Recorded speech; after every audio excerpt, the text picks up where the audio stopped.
All right, so you guys ready? You can't talk during story time, right? Thank you.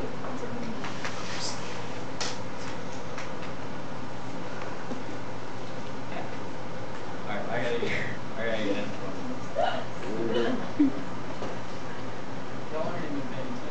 You guys, we have listening. You gave us homework. I'm listening. I'm listening. Now I'm definitely having a bad day. All right.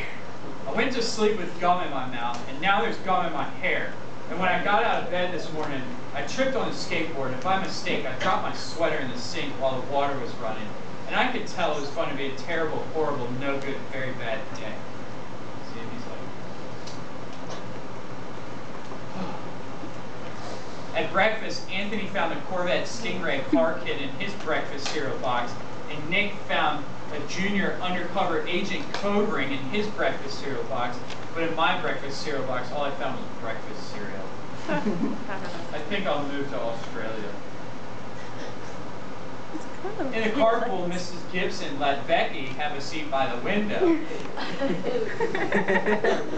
Now you're having a very bad day.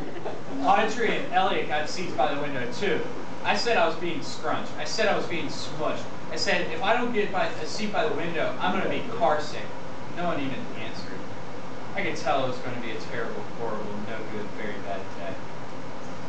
At school, Mrs. Dickens liked Paul's picture of the sailboat better than my picture of the invisible castle.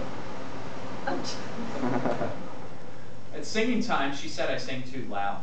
At counting time, she said I left out 16. Who needs 16? I could tell it was going to be a terrible, horrible, no good, very bad day. I could tell because Paul said I wasn't his best friend anymore. He said that Philip Parker was his best friend, and that Albert Moyo was his next best friend, and that I was only his third best friend. I hope you sit on a tack, I said to Paul. I hope the next time you get a double-decker strawberry ice cream cone, the ice cream part falls off the cone part and lands in Australia. There were 2 cupcakes in Philip Parker's lunch bag, and Albert got a Hershey bar with almonds, and Paul's mother gave him a piece of Jelly Roll that had little coconut sprinkles on the top. Guess whose mother forgot to put in dessert? Your mother. It was a terrible, horrible, no good, very bad day. That's what it was, because after school, my mom took us all to the dentist, and Dr. Fields found a cavity just in me. Come back next week and I'll fix it, said Dr. Fields. Next week, I said, I'm going to Australia. On the way downstairs, the elevator door closed on my foot, and while we were waiting for my mom to go get the car, Anthony made me fall where it was muddy, and then I started crying because of the mud. Nick said I was a crybaby,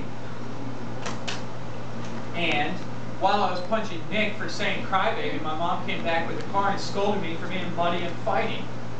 I'm having a terrible, horrible, no good, very bad day, I told everybody. No one even answered. So then we went to the shoe store to buy some sneakers. Anthony chose white ones with blue stripes. Nick chose red ones with white stripes.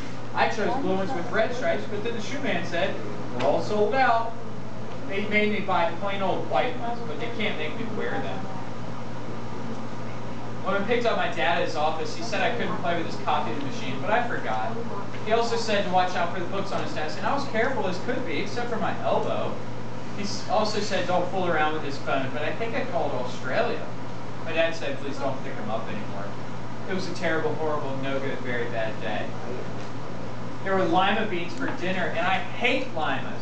There was kissing on TV, and I hate kissing. My bath was too hot, I got soap in my eyes, my marble went down the drain, and I had to wear my railroad train pajamas. I hate my railroad train pajamas. When I went to bed, Nick took back the pillow he said I could keep, and the Mickey Mouse nightlight burned out, and I bit my tongue. The cat wants to sleep with Anthony, not with me. It's been a terrible, horrible, no good, very bad day. My mom says some days are like that, even in Australia. Yay!